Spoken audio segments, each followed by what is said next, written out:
सो hi guys. क्या कभी आपने सोचा है कि अकाउंटिंग के रूल्स आखिर बने कैसे, और हर अकाउंटेंट एक ही ट्रांजेक्शन को लगभग एक ही तरह से रिकॉर्ड कैसे करता है? क्या कभी आपके दिमाग में ऐसा क्वेश्चन आया कि यार हम इतने सारे अकाउंटेंट हैं, सब एक ही प्रिंसिपल्स एक ही लॉ क्यों फॉलो करते हैं? इन सभी का आंसर, इन सभी सवालों का जवाब हमें मिलता है थ्योरी बेस्ड ऑफ अकाउंटिंग में। तो आइए शुरू करते हैं एक most important foundation chapter of class 11th accountancy, theory base of accounting. अब इस थ्योरी बेस ऑफ अकाउंटिंग में हम क्या क्या कवर करेंगे? इसमें हम ये कवर करेंगे गैप क्या होता है हमारे, अकाउंटिंग के कंसेप्ट क्या है, अकाउंटिंग के प्रिंसिपल्स क्या है। ठीक है, ये सारी चीजों को हम यहाँ पे कवर अप करेंगे। तो आइए स्टार्ट करते हैं। सबसे पहले आपको मैं दिखाता हूँ कि अकाउंटिंग में जब हम स्टार्ट करते हैं तो कुछ हमें नॉर्म्स, कुछ गाइडलाइंस, कुछ चीजें हमें पता होनी चाहिए, जिसके थ्रू ही हम यहाँ पे आगे चल के अपना ये कवर अप कर पाओगे।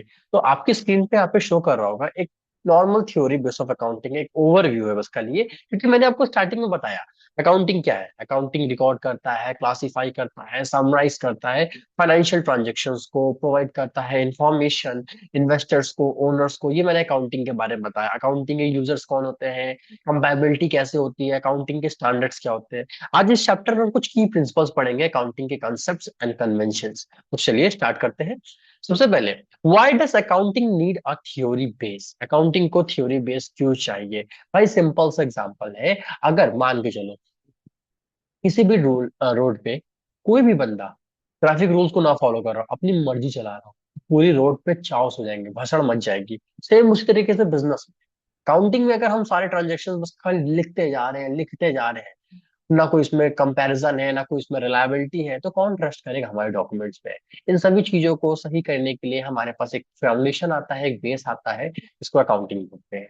ठीक। अब ये अकाउंटिंग जब बेस आया तो इसमें हमने यहाँ पे दो से तीन चीजें देखेंगे यहाँ पे, ठीक, जो कि आपको मैं दिखा भी देता हूँ। रिलायबिलिटी है, ठीक है, इंटर फर्म कंपैरेबिलिटी है, इंटर पीरियड कंपैरेबिलिटी क्या होते हैं, ये कुछ बेसिक नॉर्म से टर्म से आपको दिखाता हूँ। रिलायबिलिटी, रिलायबिलिटी का मतलब होता है इंफॉर्मेशन मस्ट बी ट्रस्ट वर्दी फॉर ओनर्स। मतलब जो भी इंफॉर्मेशन आपने लिखे हैं वो ट्रस्ट वर्दी हो, समझने लायक हो, ओनर्स को समझ सके, देख सके। ठीक, ये हो गया। उसके बाद नेक्स्ट हमारे पास यहाँ पे आ जाता है इंटर फर्म कंपैरेबिलिटी। एक कंपनी की परफॉर्मेंस को दूसरी कंपनी की परफॉर्मेंस से कंपैरिजन हो गया। ठीक। Inter period comparability, compare this year performance with previous year, मतलब इस साल की परफॉर्मेंस को प्रीवियस ईयर से कंपैरिजन करना। कंसिस्टेंसी भाई मोस्ट इंपॉर्टेंट पॉइंट है भाई। अगर आपके बिजनेस में कंसिस्टेंसी नहीं होगी, कंसिस्टेंसी करने की नहीं, प्रिंसिपल्स को फॉलो करने की, रूल्स एंड रेगुलेशंस को फॉलो करने की, ठीक है, पॉलिसीज को फॉलो करने की, ये होती है कंसिस्टेंसी। तो थ्योरी बेस का मतलब सिर्फ इतना ही होता है, जिसे मैंने आपको रुको यहाँ पे एक शॉर्ट फॉर्म में यहाँ पे लिख के भी दिखाया, आपको दिखाता हूँ। थ्योरी बेस में देखो, principles, concept, rules and guidelines plus accounting standard issued by ICAI. अगर ये चार चीज होगी, principle, concept, rules, guidelines, accounting standard जो है, इसका मतलब हो गया आपका क्या, थ्योरी बेस। ठीक, आइए नेक्स्ट स्लाइड पे आते हैं।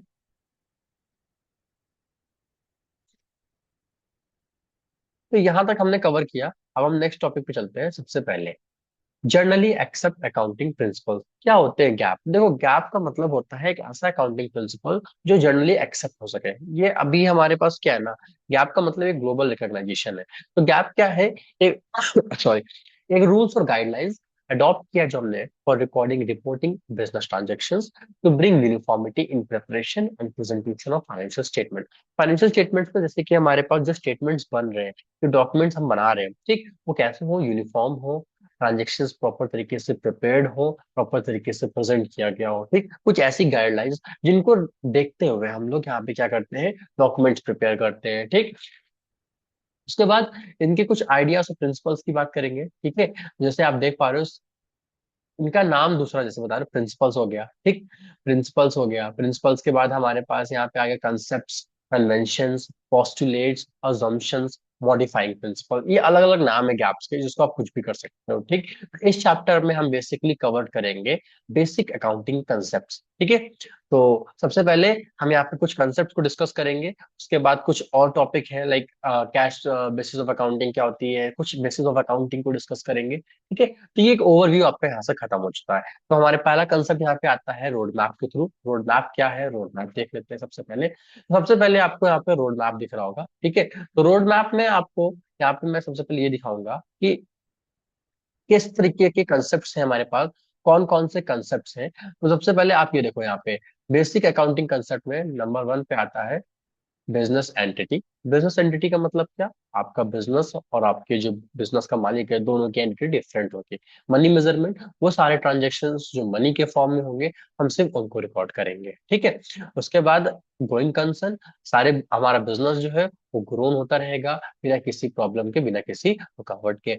अकाउंटिंग पीरियड क्या होता है, हम एक अकाउंटिंग पीरियड को फॉलो करेंगे ओवर द ईयर, चेंजेस नहीं आने चाहिए। कॉस्ट कंसेप्ट का मतलब होता है वो सारी चीजें रिकॉर्ड करेंगे on the basis of cost value. तो ऐसे ही हमारे पास करते करते 13 टाइप्स ऑफ अकाउंटिंग कंसेप्ट है इस चैप्टर में। ठीक है, जिसको हम आगे अब डिस्कस करने वाले हैं। स्टार्ट। उसके बाद आपका सबसे पहले कंसेप्ट यहाँ पे आता है basic accounting concept. What is basic accounting concept, basic accounting concept हमारे पास क्या क्या होते हैं यहाँ पे अगर आप देखोगे, तो basic accounting concept, business and its owner are two separate entities. Business और ओनर की दोनों की अलग अलग सेपरेट एंटिटीज होती है। अब लोग क्या कहते हैं, मेरा बिजनेस, मैं ही इसका मालिक, मैं ही इसका सब कुछ हूँ। ऐसा नहीं है। अकाउंटिंग प्रिंसिपल कहता है बिजनेस और बिजनेस करने वाला दोनों की आइडेंटिटी अलग है। ठीक, accounting record are made from the point of view of business. यहाँ पे ये लाइन बहुत इंपॉर्टेंट है, अकाउंटिंग के रिकॉर्ड्स को हम मेंटेन करेंगे from the point of business, not the owner. ठीक, ये एक ऐसा फंडामेंटल प्रिंसिपल है जो बिजनेस और बिजनेस ओनर्स की आइडेंटिटी को सेपरेट करता है। देखो सेपरेट इसलिए करता है क्योंकि इसका रीजन ये है, हम बिजनेस में अपनी पर्सनल एसेट्स और पर्सनल लायबिलिटीज रिकॉर्ड नहीं कर सकते हैं। ये अकाउंटिंग जो है, ये प्रिंसिपल जो है, हमारे सिर्फ बिजनेस की एंटिटी को बनाए रखने के लिए, बिजनेस की पहचान बना के रखने के लिए, इसलिए पहला कंसेप्ट कहलाता है business entity concept. Next topic पे आते हैं, जो कि हमारा नेक्स्ट कंसेप्ट है money measurement concept. What is money measurement concept, money measurement क्या होता है। मनी मेजरमेंट में क्या होता है, only transaction that can be expressed in money, वो ट्रांजेक्शन जो सिर्फ मनी के मेजरमेंट में एक्सप्रेस हो सके उसको ही रिकॉर्ड करेंगे। वही चीजें हमारे अकाउंट्स की बुक्स में रिकॉर्ड होंगी। ठीक है, अकाउंटिंग प्रिंसिपल, ये देखो लाइन जो लिखी मैंने, accounting principle dictating that business should only record business transactions and event that can be express and measured in monetary terms, जिसको हम एक्सप्रेस भी कर सके और मेजर्ड भी कर सके, किसमें, मॉनेटरी टर्म्स में। वही चीज रिकॉर्ड होगी। अब देखो यहाँ पे मैंने नॉर्मल आपको समझाने के लिए एग्जांपल लिखा था कि एम्प्लॉय की स्किल, मैनेजर्स की एबिलिटी, ब्रांड इमेज, ये सब मनी में नहीं आता यार, इसको मनी के थ्रू मेजर नहीं कर सकते। पैसा आया, वो ट्रांजेक्शन हम बिजनेस के फॉर्म में यहाँ पे रिकॉर्ड करेंगे। ये होता है हमारा money measurement concept. Okay, next topic पे आते हैं, going concern concept. Going concern concept क्या होता है, यहाँ पे गोइंग कंसर्न हमारा मतलब होता है एन अकाउंटिंग assumption, एक अकाउंटिंग assumption होता है that business will continue to operate and meets its financial obligation for the foreseeable future 12 month. अरे सिंपल सा कहने का मतलब है, देखो इसको अगर मैं नॉर्मल समझाऊं, अब बिजनेस है, बिजनेस में तो कई लोग होंगे, 1 लोग, 2 लोग, 3 लोग, 4 लोग, 5 लोग। कुछ हमारे साथ 1 साल काम करेंगे, कुछ 2 साल करेंगे, कुछ लाइफ टाइम करते हैं। ठीक है, अब कुछ लोग आ रहे हैं, कुछ लोग जा रहे हैं। ठीक, इससे हमारे बिजनेस पे इम्पैक्ट नहीं आना चाहिए। Whatever the issue we have, कुछ भी प्रॉब्लम आए, हमें अपना बिजनेस कंटिन्यूअसली ग्रोथ करते जाना है, कंटिन्यूअसली ऑपरेट करते जाना है। एक टिपिकल यहाँ पर टाइमलाइन दी जो एटलीस्ट 12 महीने की है, ठीक, जिससे कि हम अपनी चीजों को, अपने फाइनेंशियल ऑब्लिगेशंस को पूरी कर सके। ठीक, ये हो गया आपका गोइंग कंसर्न कंसेप्ट। ठीक, और एक इंपॉर्टेंट पॉइंट ये देख लेना, this is the basis for showing assets in the balance sheet. इसमें हम बैलेंस शीट को शो कराते हैं, एसेट्स को बैलेंस शीट में। ठीक है, वैसे एग्जांपल में क्या है, a computer bought 50,000 with 5 year life, not fully, not charge fully in 1 year. अब यहाँ पे बोला कि कंप्यूटर में खरीदा 50,000 का जिसकी 5 ईयर की लाइफ स्पैनिंग थी, not charge fully in 1 year, instead 10,000 per year is charge for 5 years. मैंने कहने का मतलब है, यहाँ पे हमने 50,000 का कंप्यूटर परचेस किया, ठीक है, जिसकी लाइफ स्पैन की वैल्यू 5 साल है, डेप्रिशिएशन 10,000 लग रहा है, मतलब उसकी कॉस्ट क्या होगी 1 साल के बाद। भाई कैसे निकलेगा, 50,000 माइनस 10,000, 40, 40 डिवाइड बाय 5, डिवाइड करो 2,000 के आसपास, हमारा 22,000 के आसपास आएगा, जो कि हमारे इस बेसिस पे यहाँ पे गोइंग कंसर्न चलेगा। ठीक, नेक्स्ट आता है हमारे पास concept accounting period concept. What is accounting period concept भाई? अकाउंटिंग पीरियड कंसेप्ट मैंने बताया था, अकाउंटिंग पीरियड कंसेप्ट एक ऐसा कंसेप्ट होता है जिसमें बिजनेस जो होता है, that a business continuous ongoing life is divided into specific equal intervals. आप कुछ भी फॉलो कर रहे हो, ठीक, इंटरवल्स जैसे कि क्वार्टरली, मंथली, फुल ईयर, ये सारी चीजों में आप अपना जो अकाउंटिंग ईयर है वो सेम रखोगे। देखो यहाँ पे रिमेंबर में कैन बी शॉर्टर भी हो सकता है, 12 महीने जो पार्टनर से टर्म में कुछ भी हो सकता है, ठीक है। यहाँ पे बिजनेस में हम एग्जैक्टली क्या करेंगे, यहाँ पे 1 दिसंबर टू 31 रख सकते हैं, या तो हमारे पास जो फिजिकल ईयर होता है वो रख सकते हैं यहाँ पे 1 अप्रैल, 1 मार्च टू 31 मार्च। कहने का मतलब यहाँ पे ये होता है कि हमारा जो अकाउंटिंग पीरियड होता है वो 2 ईयर का होता है, ठीक। एक होता है कैलेंडर ईयर, एक होता है हमारा कौन सा ईयर, फिजिकल ईयर। हम इन दोनों बेसिस पे हमें एक accounting year overall the year follow करना पड़ेगा, हम बीच में इसको चेंज नहीं कर सकते। यही कहलाता है आपका अकाउंटिंग कंसेप्ट। नेक्स्ट कंसेप्ट पे आते हैं,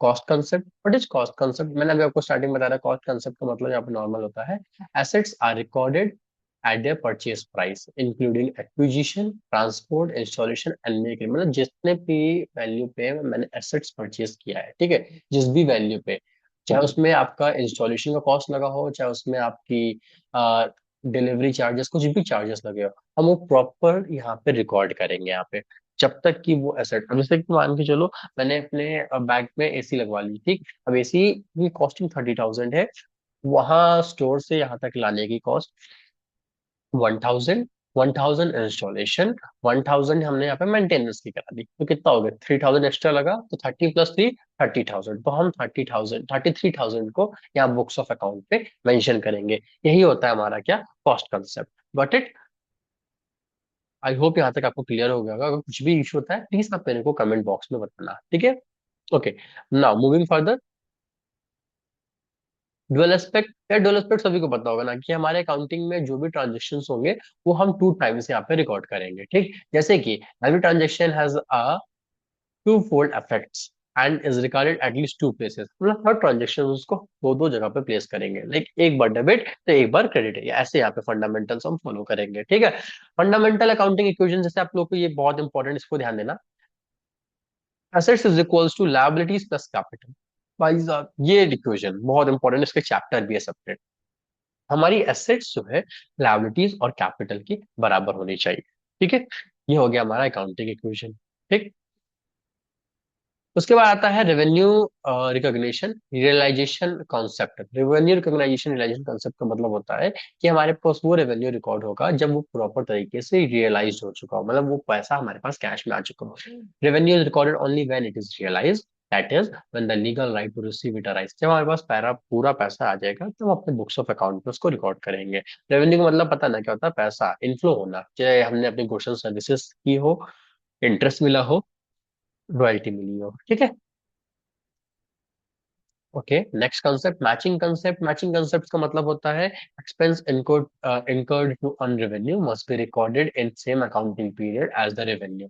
जो भी हमने एक्सपेंस इनकर्ड किया है, ठीक है, रेवेन्यू जनरेट करने के लिए, ठीक, उसको हम प्रॉपर तरीके से यहाँ पे रिकॉर्ड करेंगे सारी चीजों को, ठीक है, सारे अपने एक्सपेंसेस को एक साथ में।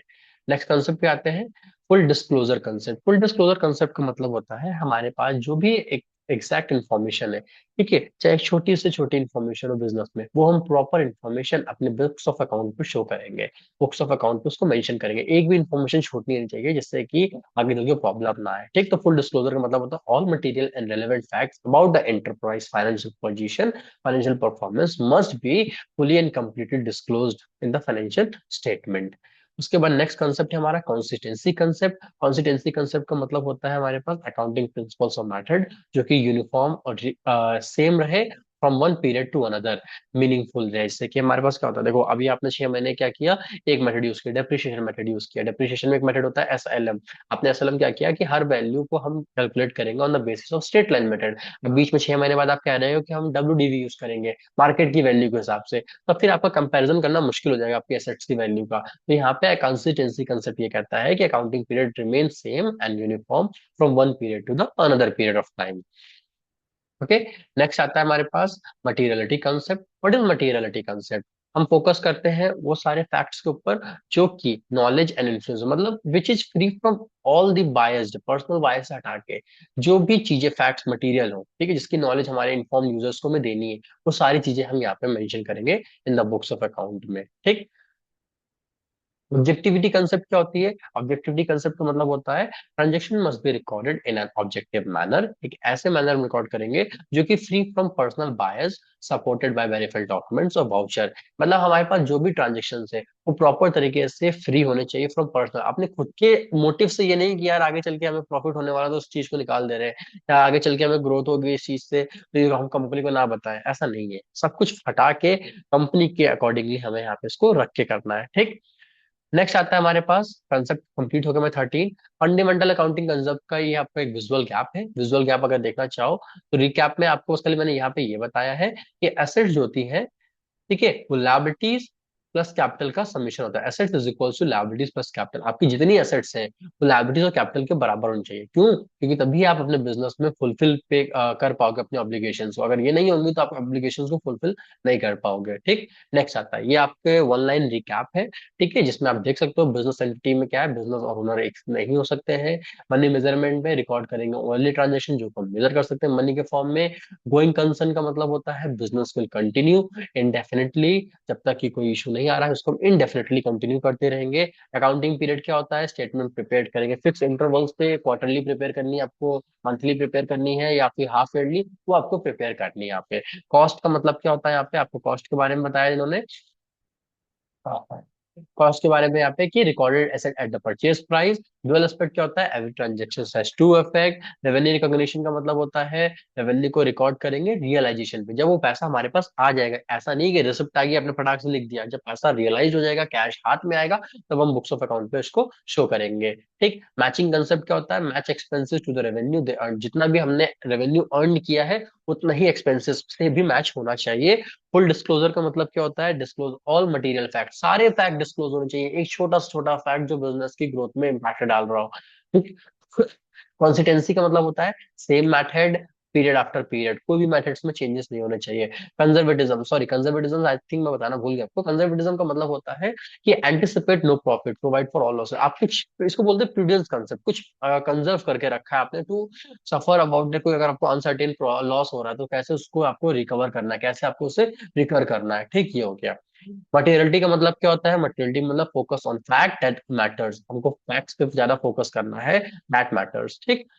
ऑब्जेक्टिविटी का मतलब back record with variable proof, सारी चीजें जो आपने यहाँ पे बिजनेस में रिकॉर्ड की है सारा कुछ वेरिएबल होना चाहिए, ट्रूथ वर्ती होना चाहिए, ट्रस्ट वर्ती होना चाहिए बिजनेस के पर्पस में। ठीक। ये हो गया हमारे यहाँ पे बेसिकली सारे आपके one line recap. Next topic पे आते हैं हम यहाँ पे, सिस्टम ऑफ अकाउंटिंग। अकाउंटिंग में भाई दो टाइप के सिस्टम्स होते हैं। सबसे पहले एक होता है आपका डबल एंट्री सिस्टम, एक है सिंगल। सिंगल एंट्री सिस्टम पहले यूज किया जाता था, जिसमें हम क्या करते थे, सिर्फ एक टाइम पे ट्रांजेक्शन आया बस रिकॉर्ड कर लिया। ये बहुत ही मीनिंगफुल नहीं रहा, हमारे पास ज्यादा चीजें इसमें अफेक्ट नहीं कर रही थी, तो इसको हमने रिमूव कर दिया है नॉर्मली। अब हम यहाँ पे जो यूज करते हैं वो है हमारा double entry system. Double entry system मतलब सभी को पता है, एक ट्रांजेक्शन के दो बार एंट्रीज होंगी। Every debit has a corresponding credit, complete and accurate होता है, बोथ एस्पेक्ट रिकॉर्ड किए जाते हैं। एरर्स कैन बी चेक्ड विया ट्रायल बैलेंस, हम जो भी एरर्स होंगे हमारे, ठीक है, उसको हम ट्रायल बैलेंस के थ्रू इजिली चेकआउट कर सकते हैं। ठीक। इसमें क्या होता है, डबल सिस्टम में चांसेस बहुत कम होते हैं फ्रॉड के, मिस अप्रोप्रिएशन के। ठीक। और suitable for big and small organisation. वैसे बेसिकली आज तो सब डबल एंट्री सिस्टम ही यूज करते हैं, ऐसा कुछ भी नहीं है, बट डबल एंट्री सिस्टम हमारे पास आ गया। तो ये आप इस टॉपिक में हमने ये देखा कि टू टाइप्स ऑफ अकाउंटिंग होती है सिस्टम में, एक होता है डबल एंट्री, एक होता है आपका सिंगल एंट्री सिस्टम। नेक्स्ट आता है बेसिस ऑफ अकाउंटिंग। बेसिस का मतलब आप अकाउंटिंग को किस बेसिस पे करते हो? एक होता है हमारा कैश बेसिस, एक होता है हमारा आपका लाइक वो होता है क्या कहते हैं एक्यूरेट बेसिस। अब कैश बेसिस में क्या होता है ना कि देखो, कैश बेसिस में ये रहेगा कि हम जो भी ट्रांजेक्शन रिकॉर्ड करेंगे जब कैश हमारे पास आ गया होगा, कैश रिसीव्ड या कैश पेड, वही यहाँ पे हम रिकॉर्ड करेंगे। बट उस दिन का नहीं रिकॉर्ड करेंगे। जैसे मैंने को रेंट पे करना है दिसंबर का जैन में, तो हम जैन में रिकॉर्ड करेंगे in the books of account. इसको बोलते हैं कैश बेसिस। ठीक। एक्यूरेट बेसिस क्या होता है? वेदर अ ट्रांजेक्शन कैश में हुआ हो या ना हुआ, you have to record on that date जिस दिन आपके एंड से कैश रिलेटेड ट्रांजेक्शन हुआ हो। ठीक। Revenue and cost, material revenue and cost recognize when they occur, not when the cash move. आपका रेवेन्यू और कॉस्ट आपको तभी रिकॉर्ड करना है जब वो अकर होंगे, ऐसा नहीं जब कैश मूव होगा तभी आपको रिकॉर्ड करना है। तो ये आपके टू टाइप्स ऑफ अकाउंटिंग के बेसिस होती है। One is accrual, second is cash basis. ये इंपॉर्टेंट है भाई, इसको ध्यान से कर लेना, ये बहुत पूछा जाता है क्लास 11th में। Now the second one is accounting standard. What is accounting standard? Accounting standard का मतलब होता है एक ऐसा रिटर्न पॉलिसी डॉक्यूमेंट जो कवर करता है recognition, measurement, treatment and disclosure of transactions. मतलब एक ऐसी पॉलिसी, कहता है ना, एक आपके घर में कोई, अगर आपका घर का कोई लीडर है जो लीड कर रहा है, उसके पास सारे रूल्स एंड रेगुलेशन है, घर में 7 बजे एंट्री करनी है, घर में सुबह 6 बजे उठना है, तो एक तरीके से आपने डॉक्यूमेंट्स देखे, डॉक्यूमेंट्स नहीं होते, वो इंटेंजिबल्स होती है। अकाउंटिंग स्टैंडर्ड का मतलब एक ऐसा ब्रीफ पॉलिसी रिटर्न डॉक्यूमेंट, इसमें सारे हमारे पास रिकॉग्निशन लिखे होते हैं, कैसे रिकॉग्नाइज करना है, कैसे मेजरमेंट करना है, कैसे प्रेजेंटेशन करनी है अपनी स्टेटमेंट्स को, कौन कौन से ट्रांजेक्शन डिस्क्लोज करने हैं, ये सारी चीजों को अकाउंटिंग स्टैंडर्ड यहाँ पे हमें प्रेजेंट कराता है, ठीक। और कौन पे इशू करता है? ICAI, institute of chartered accountant of India. ये भाई क्वेश्चन इंपॉर्टेंट है। वो issued accounting standard, answer is ICAI, institute of chartered accountant of India. अब इसके बेनिफिट्स क्या क्या है? इसे एलिमिनेट्स करता है वेरिएशंस इन अकाउंटिंग ट्रीटमेंट, कोई भी अकाउंटिंग ट्रीटमेंट में वेरिएशंस होते हैं उसको एलिमिनेट कर देता है। Mandate disclose all useful information, सारे इन्फॉर्मेशन को हम यहाँ पे मैंडेटरी कर देता है डिस्क्लोज करने के लिए। इम्प्रूव्स कंपैरेबिलिटी बिटवीन फर्म्स, कंपैरेबिलिटी, कंपैरिजन करने में बहुत हेल्प करता है, ठीक है, क्योंकि transaction same, rule same, procedure same, तो आप इजीली एक ट्रांजेक्शन को दूसरे ट्रांजेक्शन से क्या कर सकते हो, कंपेयर कर सकते हो। लिमिटेशंस क्या होती है? Hard to choose between alternative treatment. अब एक इशू के 3 सॉल्यूशन है आपके पास है, तो आप कैसे उसको यहाँ पे डील करोगे, कौन सा चूज करोगे, कौन सा बेस्ट है? ये रिजिड, ज्यादा फ्लेक्सिबल नहीं है, एज पर सिर्फ इंडिया में ही फॉलो होता है अकाउंटिंग स्टैंडर्ड, क्योंकि इंडिया का ही है ये, ठीक है। कैनॉट ओवरराइड स्टैट्यूट, लॉ को ओवरराइड नहीं कर सकता भाई, ठीक। इसके बाद एप्लीकेबिलिटी कहाँ कहाँ पे इसकी होती है? तो इसकी एप्लीकेबिलिटी होती है हमारी सोल प्रोप्राइटरशिप पार्टनरशिप कंपनीज में, सोसाइटीज पे होती है, ट्रस्ट पे होती है। Not applicable to purely charitable societies, जो चैरिटेबल सोसाइटीज होती है ना, मंदिर दान पेटी वाले, उन पे एप्लीकेबल नहीं होता ये, ठीक है। Now moving to the next, global convergence. Global convergence मतलब एक छोटा सा टॉपिक है आपके बुक में। What is IFRS? आईएफआरएस का मतलब होता है इंटरनेशनल फाइनेंशियल रिपोर्टिंग स्टैंडर्ड, एक ऐसा रिपोर्टिंग स्टैंडर्ड जो ऑल ओवर ग्लोबल में एक्सेप्टेड है आपका, ठीक है। इसमें हम क्या करते हैं, with globalisation companies raise capital across border. अब जब ग्लोबलाइजेशन हो जाता है, जब मतलब ऑल ओवर द वर्ल्ड अगर आप ये अकाउंटिंग ट्रांजेक्शन कर रहे हो, सॉरी, तो इसमें क्या आता है कि हम आराम से कैपिटल को रेज कर सकते हैं from the different different across borders of the country. Different national accounting rules made comparison, हर, अब देखो हर नेशन का अलग अकाउंटिंग रूल होगा, तो कंपैरिजन करना मुश्किल हो जाएगा, ठीक। तो यहाँ पे एक कॉमन लैंग्वेज हमने यूज की जिसका नाम है IFRS, Indian financial reporting standard. अब इसका यहाँ पे जब ये आया तो क्या क्या कर सकता है? मैनिपुलेशन खत्म कर दिया भाई, अब अलग अलग कंपनीज है, अलग अलग इंडिया कंट्रीज है, तो अलग अलग रूल्स होते हैं, इन्होंने क्या किया, एक कॉमन रूल निकाला, कॉमन रूल निकालने के बाद यहाँ पे मैनिपुलेशन खत्म हो गया। ग्लोबल हार्मोनाइजेशन, हार्मोनाइजेशन का मतलब होता है one common set of rule instead of conflicting country specific standard, her country का स्पेसिफिक स्टैंडर्ड हटा के एक कॉमन रूल यहाँ पे इन्होंने यूज किया, ठीक। One common rule instead of specific country standards, ठीक है। फैसिलिटेट्स इन्वेस्टमेंट, अब भाई गवर्नमेंट से कितना आप इन्वेस्ट कर सकते हो, कितना पैसा ले सकते हो, कितना ले सकते हो, वो आप पे डिपेंड करता है। अब आईएफआरएस में क्या है? Everyone is using the same accounting principle, same business transaction, तो आपकी बुक्स को पढ़ के, हाँ भाई इसका बिजनेस प्रॉफिटेबल है, इसका बिजनेस ग्रोथ करेगा, मैं उसको पैसा इन्वेस्ट कर दे रहा हूँ। तो इसने क्या किया, आईएफआरएस ने इन्वेस्टमेंट को फैसिलिटेट करवा दिया हमारे यहाँ पे, ठीक। तो इंडियन अकाउंटिंग स्टैंडर्ड जो है अब इस टाइम पे जो हम फॉलो करते हैं वो क्या है? Indian converge version of IFRS, इसलिए यहाँ पे कन्वर्ज का वर्ड यूज किया था मैंने। अब वो आईएफआरएस को, हमारा नेक्स्ट टॉपिक जो है यहाँ पे जीएसटी है। GST, goods service and tax, हमारा लास्ट टॉपिक है इस चैप्टर का। सो जीएसटी में हम क्या कर जानते हैं? जीएसटी का मतलब होता है जब भी हम कोई गुड्स एंड सर्विसेज का यहाँ पे क्या करते हैं, डीलिंग करते हैं from one state to another state या फिर विद इन द स्टेट, तो एक टैक्स लगता है, उस टैक्स को हम यहाँ पे जीएसटी कंसिडर करते हैं। जीएसटी कब आया था? इसका आंसर आप मुझे कमेंट बॉक्स में दोगे। साथ में मेरा क्वेश्चन और आपसे जो मैं पूछना था, डबल एंट्री सिस्टम किसने इन्वेंट किया था? Answer in the comment box now. GST का एक टैगलाइन यहाँ पे, वन नेशन वन टैक्स, एक नेशन एक राष्ट्र एक कर, ठीक। एक डेस्टिनेशन बेस्ड टैक्स है। डेस्टिनेशन बेस्ड का मतलब होता है जब ये किसी पर्टिकुलर इंसान के पास पहुंच जाता है, लाइक जब डिलीवर्ड, एक कंज्यूमर का पॉइंट ऑफ व्यू होता है, जैसे मैं आपको बता दूं लिख के यहाँ पे, it's a consumer point of view of tax, ठीक है। कंज्यूमर के पास जब ये पहुंच जाता है, ठीक है, तब यहाँ पे टैक्स को लगाया जाता है। अब कैसे, आप बोलोगे सर कैसे कंज्यूमर का? डेस्टिनेशन बेस्ड टैक्स इसलिए है, consumption of goods and services लगता है, divided every stage from manufacture to final consumption with credit for tax paid at earlier stage. देखो एक वर्ड है इसमें आईटीसी, इनपुट टैक्स क्रेडिट, बहुत अच्छा वर्ड है, अब इसका बहुत अच्छा बेनिफिट भी होता है हमें। ठीक, इसको हम नेक्स्ट वीडियो में कभी कवर करेंगे। अभी जैसे जीएसटी बता रहा हूँ, जीएसटी एक इनडायरेक्ट टैक्स है जो कि आपका 1 जुलाई 2000, आप क्वेश्चन मार्क्स कर रहा हूं मैं, आप मुझे बताओ कब आया था, 2016 में आया था कि 17 में कि 18 में आया था। ठीक, तो जीएसटी एक टैक्स लगता है जो डेस्टिनेशन बेस्ड है, जब आपके कंज्यूमर के पास पहुंचता है तब ये आपको पे द फाइनल टैक्स। ये सारे स्टेप्स पे लगता है बट कुछ परसेंटेजेस के हिसाब से। ठीक, जीएसटी को आपने 3 कैटेगरीज में हम डिवाइड करके रखते हैं यहाँ पे। पहला कैटेगरी हमारे पास क्या है, सीजीएसटी, दूसरा है हमारे पास एसजीएसटी, तीसरा है हमारे पास क्या, आईजीएसटी। सीजीएसटी जो सेंट्रल लगाती है, सेंट्रल गवर्नमेंट के लेवल पे, एसजीएसटी जो स्टेट लेवल पे लगाया जाता है, और आईजीएसटी जो सेंटर प्लस स्टेट दोनों मिलकर लगाते हैं। ठीक, रेट्स वही रहते हैं, जैसे सीजीएसटी 6% है, एसजीएसटी 6% है, तो आईजीएसटी क्या हो जाएगा, 6 + 6 12%। ये हो गया। ठीक है, अब यहाँ पे एग्जांपल में, dealer in Punjab sell goods with 10,000, उसने गुड्स वर्थ 10,000 दिया है तो पंजाब में, तो भाई जीएसटी और सीजीएसटी आपका है जो 18% लगेगा। ठीक, सीजीएसटी 8% और एसजीएसटी 9%, तो गवर्नमेंट के पास पूरा 900 रुपये जाएगा पंजाब गवर्नमेंट के पास। ठीक, अगर वो बंदा, ठीक है, प्रॉपर राजस्थान से पंजाब भेज रहा हो तो आईजीएसटी लगेगा, आईजीएसटी में 18% चार्ज होगा उसके ऊपर। ठीक, बात वही, वो सेंटर के टैक्सेस अलग हो जाते हैं, बटने पे बात हो जाती है। ठीक है, ये हो गया हमारा सीजीएसटी और एसजीएसटी के बारे में। नेक्स्ट पे आते हैं हमारे पास, how taxes were replaced.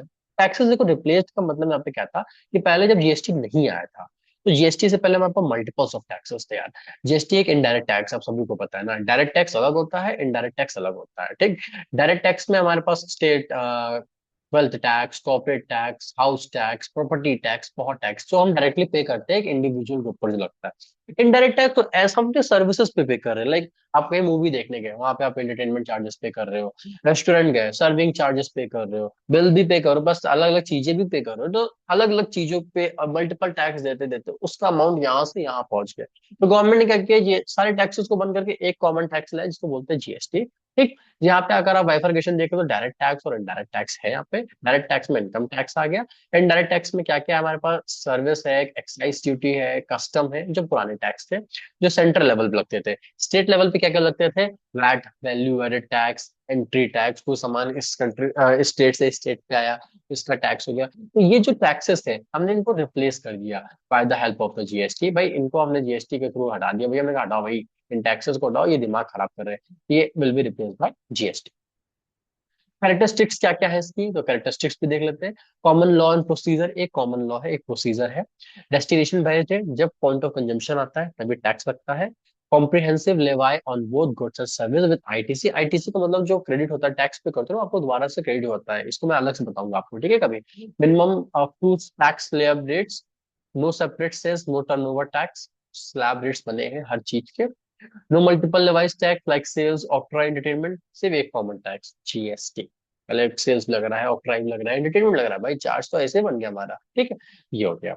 Advantages क्या क्या थे, अबॉलिशेस multiple cascading tax, cascading tax का मतलब होता है कास्केड कर देना, एक के ऊपर एक लगाया जाना टैक्स। ठीक, वाइडन टैक्स बेस, पहले टैक्स पे हमारा बहुत वाइडन था।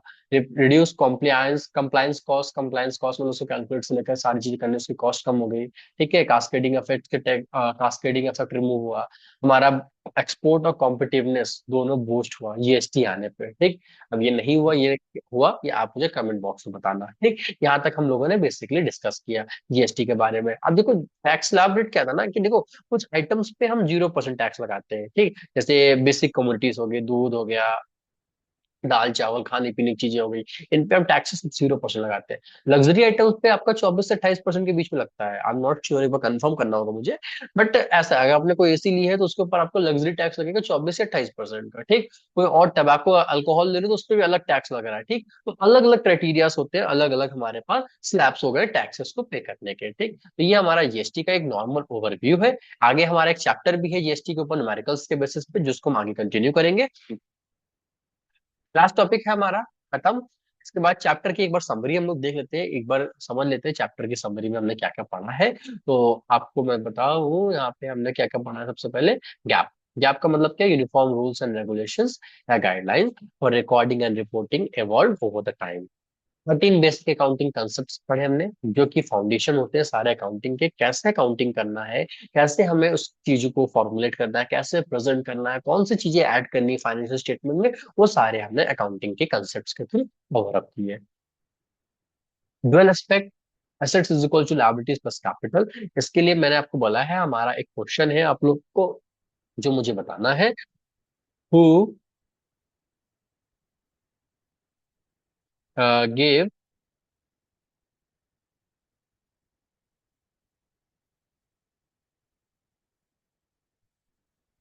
दिस कंसेप्ट, इसने ये कंसेप्ट हमें दिया है, ये आपको मुझे बताना है, ठीक है। कमेंट बॉक्स में डबल एंट्री सिस्टम कौन लेके आया था और किस ईयर में लाया था, ठीक। उसके बाद हमारे पास नेक्स्ट है यहाँ पे, डबल एंट्री सिस्टम जो है कंप्लीट है, रिलायबल है वर्सेस सिंगल एंट्री सिस्टम से, ठीक है। फिर हमने दो टाइप की अकाउंटिंग पढ़ी, कैश बेसिस और accrual basis. Accrual basis matching concept को फॉलो करता है, वो फॉलो करता है क्यों, जितना एक्सपेंस उतना रेवेन्यू भी होना चाहिए।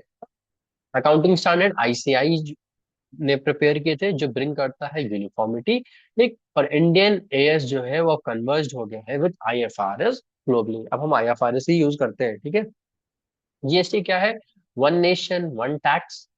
सीजीएसटी प्लस एसजीएसटी दो टैक्सेस हमारे, जो कि इंट्रा स्टेट कहलाते हैं। जब आप विद इन दैट स्टेट आप डीलिंग कर रहे हो, like Lucknow to Kanpur, Lucknow to Ballia, Lucknow to Varanasi, तो आपका इंट्रा स्टेट लगेगा। और अगर आप स्टेट के बीच इन ट्रांसफर कर रहे हो, ठीक है, like Punjab to Delhi, Punjab to Karnataka, तो वहां पे आपका क्या लग जाता है, यहाँ पे इंटर स्टेट ट्रांजेक्शन। तो हमने यहाँ पे दो तरीके के जीएसटी के टैक्स स्लैब जो पढ़ लिए। अब हमारा यहाँ पे सारा टॉपिक इस चैप्टर का खत्म हो चुका है, थोड़ा सा वीडियो लॉन्ग हुआ है, तो आप इसको कंटिन्यू कर लेना। नाउ गाइज, आपके लास्ट में मेरे लिए एक सिंपल सा क्वेश्चन है आपके लिए कुछ, आपको लास्ट में यहाँ पे ये बताना है, कुछ क्वेश्चंस ही मैंने आपको दिए हैं, ठीक है, शॉर्ट भी है, fill in the blank concept जो मुझे आप कमेंट बॉक्स में बताओगे। लॉन्ग और शॉर्ट आप मुझे टेलीग्राम पे रिपोर्ट करना, ठीक। कि why must accountant assume a business will remain a going concern, important है भाई। अकाउंटिंग इक्वेशन क्या होता है, ये भी बहुत इंपॉर्टेंट है। ये कुछ क्वेश्चन है जो आप मुझे डायरेक्टली बताना मुझे टेलीग्राम पर। बाकी फिल इन द ब्लैंक्स आप मुझे शेयर करना एट द कमेंट सेक्शन में। बाकी गाइस, कोई भी डाउट होता है, कुछ भी प्रॉब्लम होती है, you can reach out to me directly, क्योंकि मैं ऑफलाइन से ऑनलाइन रिकॉर्ड कर रहा हूँ, तो कुछ बीच में मिसगैप हो गया होगा, तो I am really sorry for that. So if you like the video, it's my request for all of you to motivate me to put all the videos in YouTube channel. So please hit the subscribe button. Have a great day. So guys, happy learning. Bye bye.